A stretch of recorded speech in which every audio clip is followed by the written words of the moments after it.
What makes you happy? And the thing is, if I lined up 1,000 people and they give me an answer on what makes them happy, I'm out of breath.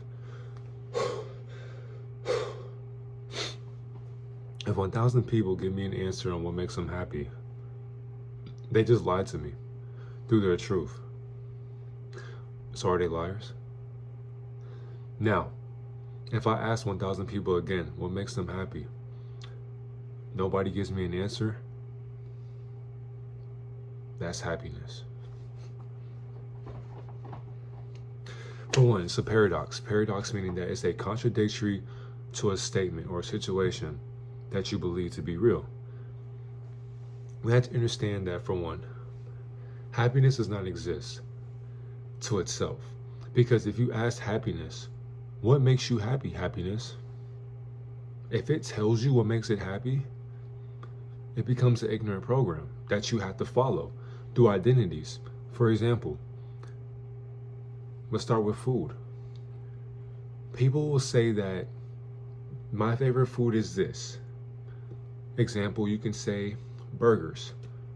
Burgers make me happy because when I eat it, it brings back this feeling that when I was a kid, my family and I, we would go to McDonald's, Wendy's, whatever fast food chain. Excuse me. We would go to restaurants or whatever, and I would love burgers because it made me happy as a kid. I would dance when I ate the burger. I would add different condiments to it, ketchup, mustard. I love the sesame seeds on the bun, and I love the fries that go with it. And then when I look around, see my family, they were happy as well. Excuse me. That's not happiness because, for one, you identified a temporary feeling with a negative feeling that you were actually going through, but you decide to masquerade that negative feeling with a positive feeling to make your lie feel positive as you lie comfortably in it, aligning that feeling with your ego. When people lie about happiness, they're going to chase after it because that feeling that they got the first time, they want to go back to that. Let's add drugs, for example. Drugs don't exist. Let's get that out the way for one. And somebody's going to say, you can't tell me drugs don't exist. This guy, he's not I'm not subscribing. I can't believe drugs don't exist. Somebody died and I know what. Stop. For one, your mind is the drug.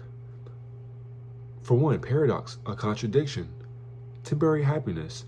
You believe that, because once again, drugs don't exist. So people will say that you're a pothead if you smoke weed, but they won't tell you that you're basically a drug addict if you drink coffee. I'm a drug addict because, for one, drugs are mockeries because your mind is the drug because it is addicted to what you try to find happiness in. For one, it's 2:47. When I check that clock, that's basically a drug because, for one, I don't believe in time. Because if time never existed, how would I know it's 2:47 a.m. on a Wednesday? How would I know that? Water. If I keep drinking this water, am I a drug addict? And somebody's going to say no. But see, what's the opposite? What's the contradiction or what's the opposite of no? Yes, because I keep drinking it to satisfy my body. I had to nurture my body. I had to cleanse out my system with whatever I used to eat or whatever I think I'm feeling. I had to water myself down so that I can use the bathroom, so that I can get my organs moving, so I can keep on living and functioning within my body, within my vehicle. So if I drink this water, technically speaking, I am a drug addict, but I wouldn't call myself that. But when you smoke weed, you're a drug addict? Crackheads, potheads, meth heads, people who do acid, shrooms, psychedelics in general, people who, cigarettes, people know that cigarettes are bad for them, but you're not going to tell somebody that you love cigarettes are bad for you because you're just going to allow them to kill themselves. Because why? This person is happy smoking that cigarette. And you know when you inhale that smoke, It gets on your clothes. It reeks. Your eyes look yellow. Your nails look black. Your teeth look damn near like they're about to disintegrate. Like they got charcoal all over them. Your breath stinks. Your hair, it's all in your hair. But if it's your family member, you won't tell them like, hey, you are smoking rat poison around me. I don't mess with that. You won't tell them that because you are afraid of telling them the truth about a false feeling of happiness because you love them for their addiction. On top of that too, some people who are watching this, you won't tell somebody that you love them, nor will you tell them about their addiction because you low-key want them to die. Unfortunately, some people will never say that. They'll never admit that though, but their ego will be like, damn, you're kind of right. But you won't type it. You won't comment that. You won't admit that to yourself. But your ego will be like, you're kind of right. I do want them to die. I know. Lust. People will chase after girls or guys because why? When you first had that feeling of releasing your energy, woman, when that man made you come to your senses, when y'all came together, a man never made you feel like that. So because you felt like that before for the first time, you are now wanting to get that same sensation from that same guy, most likely. Now, sometimes some women choose to get a different, higher feeling than a guy that made her feel that way before in her feelings. So now she's feeling a certain way when another guy can't do what he did. So because this guy probably cheated on her, broke her heart, so now she wants to find somebody new. She wanted to move along. But now, when you are chasing that feeling that the guy made you feel before that first time, the first body that you had, and you came to your senses, you are now wanting to find that sensation through other guys. And every time you keep finding a different body or a vessel or a different identification through an ego, you keep wanting to find out how you can come to your senses again like that past situation made you come to. But you'll never find that because a lot of these guys are not like him. Now you're finding enlightenment through your own ignorance and you're chasing dopamine to please yourself. Serotonin, oxytocin, all these different identifications or programs in your mind. So your mind's thinking like, okay, I want to come to my senses. I need to find a different partner.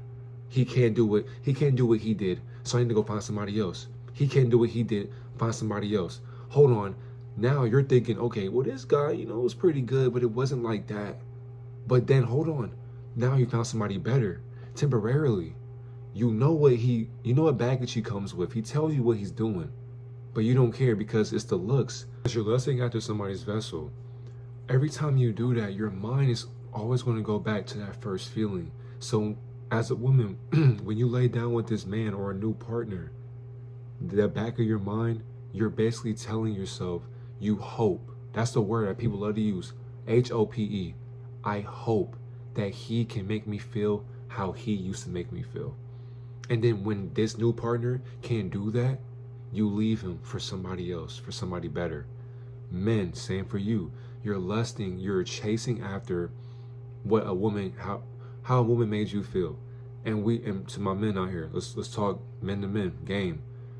You understand that, technically speaking, if you cover your eyes, if you were blindfolded, if you were born blind, but you lined up billions of women, but let's say, this hypothetically speaking, you were safe. So you can go raw or use a condom. Either way it goes, you're safe. Just hypothetically speaking, because in real life, if you line up 1,000 women and you went raw in all of them, you're going to get an STD or herpes. You may even die. You may catch chlamydia, gonorrhea, herpes, whatever. So, but hypothetically speaking, let's say you're safe for just this example. You line up 1,000 women and you go raw in all of them, but you can't see you can't see who you're hitting. You're going to basically think that you're hitting the same exact woman. Now, of course, you'll hear different moans, you'll hear different sounds, all of that, but it's going to damn near feel the same because it's just the muscle that you are attracted to. Now, if you're making the muscle excruciate fluids and all of that, and it feels good, it's like the walls are basically collapsing on your third leg.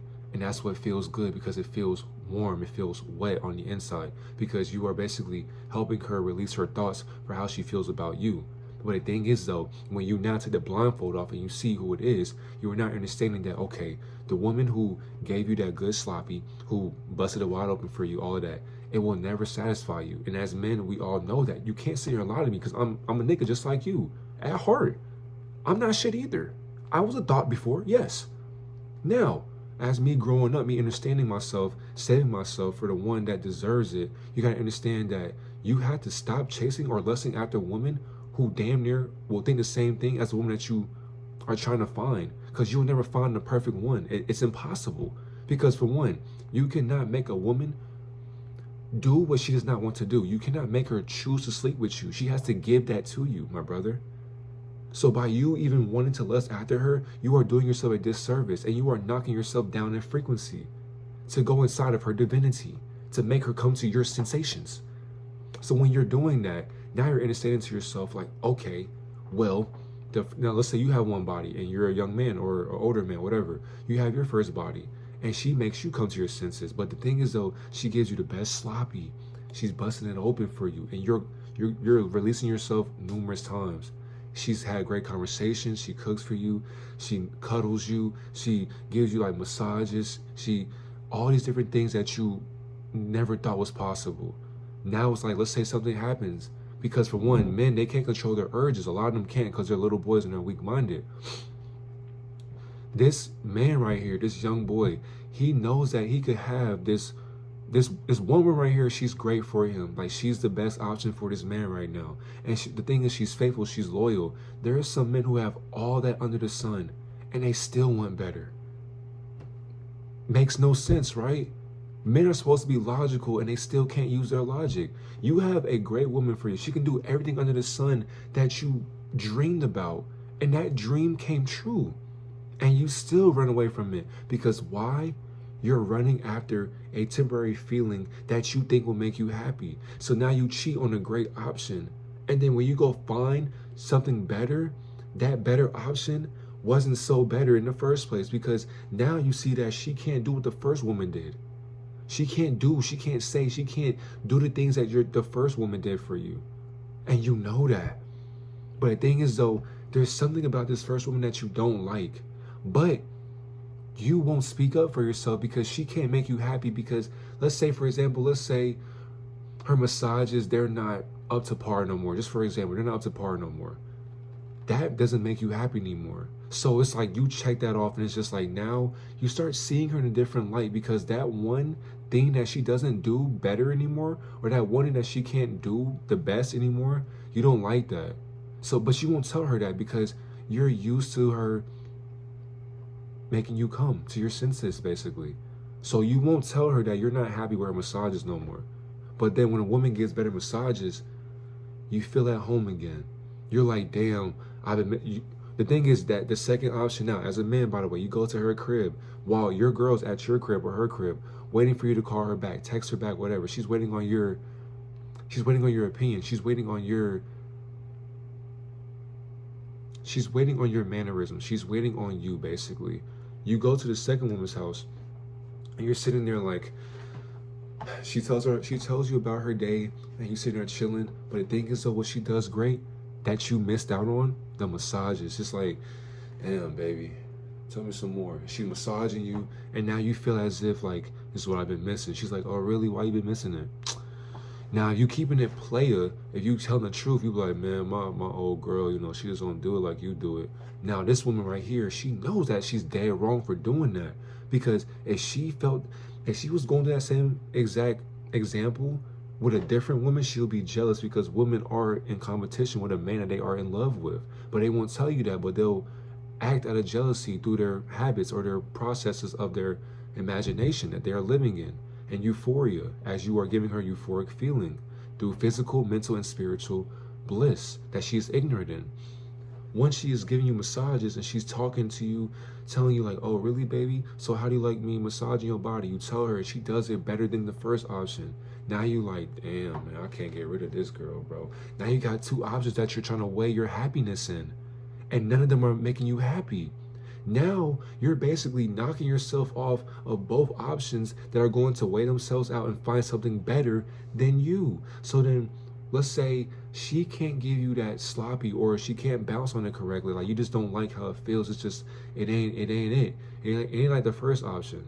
So now it's just like, okay, you still allow yourself to go through that programming. So then you go right back to your house, your first shorty come over, you expect her to do the same exact thing that the second option did. Now it's just like, I was saying, in your mind, as she's doing it, you're just like, I mean, I love, lusting after you, but other than that, though, ain't nothing to us. There's nothing really going on for real. And she's going to feel that. She's going to say, what's wrong? Does it mean something going on? You're going to lie to her to keep her happy. That's not real happiness, baby girl. That nigga's lying to you. Literally cheating on your ass. But the thing is, though, women know that from their intuition. But they want to go against that because they are infatuated and focused on how you perceive them. So if you don't tell them the truth because of the lack of happiness that you can't find, you're going to go find it through a third option. Lust will knock you down to a lower frequency. Even with video games.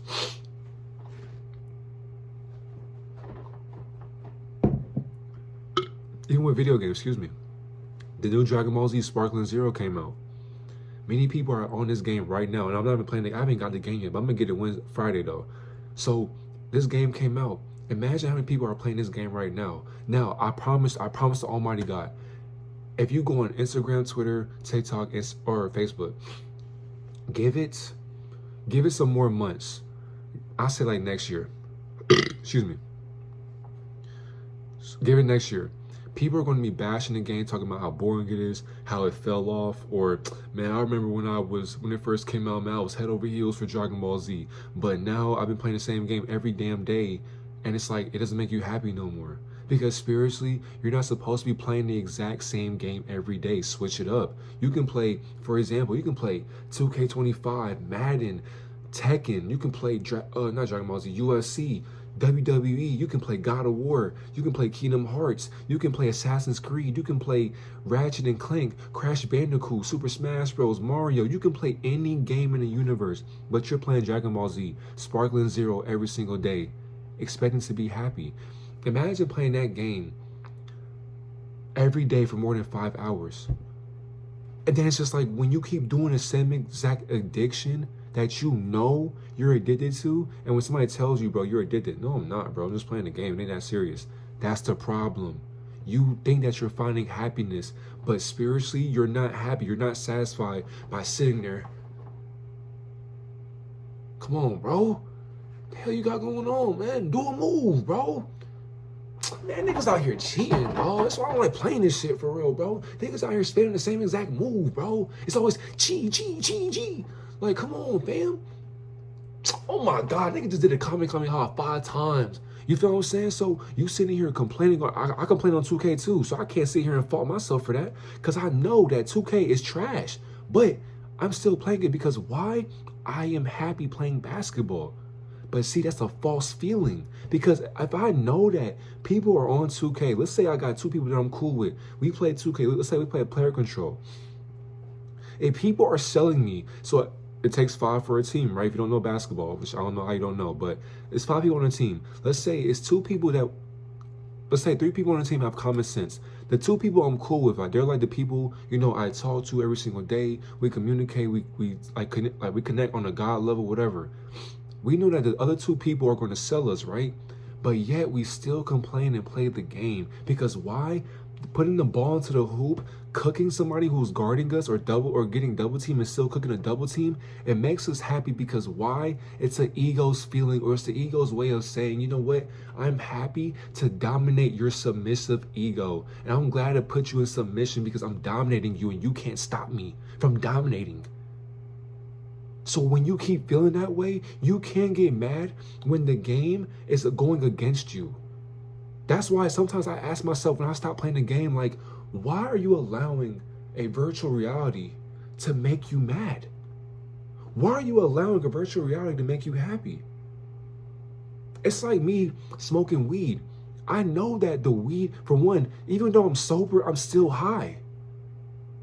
Why would I chase after this sensation of weed or a plant or a herb? Why would I allow myself to keep on wasting my money for a substance that I know will not satisfy me when the high comes down? Because when that high comes down, guess what? Hey, yo, you got a 3.5 on you? Damn, you're not in town, bro? No, I was just asking, bro. I just needed that shit, man. I just, when you gonna be in town? The nigga just told you he's not going to be in town, but yet you're asking for a 3.5. And so now what do? You call another plug. That plug not answering. Now you're sitting there scrambling, stressing. You're looking through your drawer like, man, do I got a vape pen? Do I got some alcohol? Do I got just a bud or something? Do I got a roach? Because why? You're chasing that feeling of temporary happiness. It's a contradiction. You will never find it. It doesn't matter if it's women, food, video games, information, the Bible. Doesn't matter if it's, it doesn't matter. In this whole realm, nothing will satisfy you but yourself. Nothing will satisfy you till you go within and you understand that what you're feeling is okay. I'm not sitting here saying that you don't get sad, mad. Let's go to different emotions real quick. Because I ain't gonna lie, I'm low-key tired of saying the same goddamn emotions. You know, I know I'm conscious of that right now. So I just want to find different emotion. Emotions. Okay, let's go. Let's have a list. So, what am I looking at? Come on, Google, talk to me. Okay.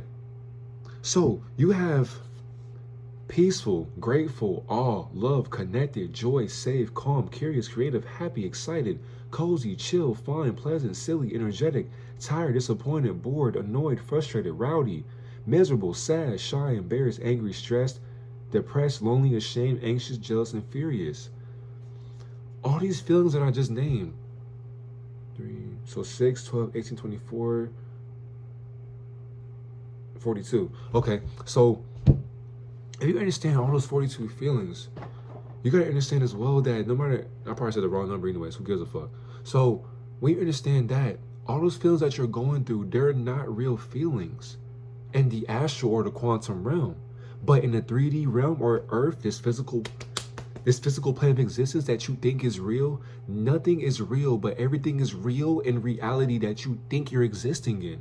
Because mentally, your mind perceives things to be real because why? You had descended down from your actual reality. But wait a minute, that reality obviously didn't make you happy. Because if we all come from heaven, that's supposed to be full of happiness and grace and peace and whippy, why would we leave to be in a hell-like illusion to where we got assault and depression and killing and sadness? Why would we leave happiness to be sad? Now, if we physically had to experience this hell in our mind, we have to find happiness that's outside per se, inside of us. Meaning that for one, if you put down the weed and you say, you know what, I'm gonna go a week without weed. I had to go cold turkey. Let me find out what makes me happy. Journaling, going for walks, exercising, doing push-ups, making content, being a good father or mother, doing a clothing design, doing music, making clothes, glasses, doing something that satisfies you, your higher self. Girls, let's say that you used to lust after a woman that made you happy, but you say, you know what, I'm gonna retain my energy. I'm gonna go abstinent. I'm gonna practice celibacy. It's gonna hurt because the ego's used to releasing itself. But now you say, I'm gonna hold my energy real quick. Now you understand, like, wait a minute. I low-key feel great about myself. I feel satisfaction. I'm not chasing after or lusting after a woman because now you get to see that all you treated them with or treated them as was an object. You didn't really like them for them. You only liked them because they gave you something that you always wanted, and that's the meow. But then once you put the meow in the cage, now what do you have? When you remove the hub or the websites and you stop, now what makes you happy? You have to find that. Because happiness will not just sit there and say, "Yo, let me in, my boy." No. Because the thing is, happiness is all over the place. But if you're sitting here running after it, happiness is going to say, "Ew, relax. I can't be near you." And so now you're chasing after it. But then when you sit there and you just say, "I'm content with life. Me sitting here listening to nothing makes me happy." You just lied to yourself, but that's the truth. Niggas ain't gonna understand that though. Me sitting here being content, doing nothing, makes me happy. Because why? I'm lying to myself by telling the truth. Is that all we got, Spirit? At the end of the day, like I said earlier in the intro, what makes you happy? And if you have an answer for that, that's not happiness. But what is happiness to itself? Have a great day, God and Goddess. Oh yeah, Celestial Rising, Divine Afternoon, and Grand Night to the beautiful deity watching this video. 2 Patreon videos are up for Wheel of Samsara and Baba Chakra, which is a Wheel of Fortune, Wheel of Time. Thank you to the people who subscribe to the Patreon. Thank you to the new people who are subscribing to the family. Welcome. It's your boy Divine Messenger. It's your Divine Reflection. It's your Divine Reflection, Divine Messenger. And we are back with another video. Have a great day, God and Goddess.